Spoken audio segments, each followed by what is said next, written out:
A plume of smoke could be seen from miles away after a train derailed this afternoon in Wyoming County. Pictures from the scene showed several train cars in flames. 2 people were hurt. 2 on your side's Danny Spiewak looks into how it happened.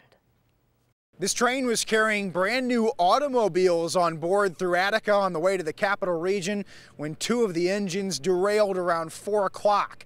One of those engines caught fire, and Norfolk Southern has decided to let that fire burn as it's diesel fuel burning. You can see that over my right shoulder. They're just letting it burn until it finally finishes off because they say that's the safest way to handle this situation.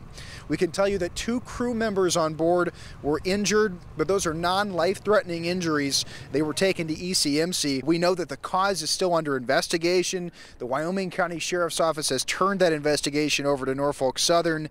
There were 4 fire departments on scene, as many as 70 volunteers from those fire departments on scene as well.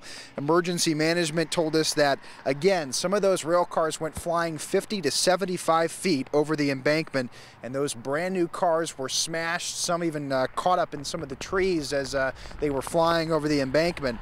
The hilly terrain made it very difficult for crews to respond here tonight. It's not in a very easy place to get to. Each engine was carrying roughly 2,225 gallons of diesel fuel.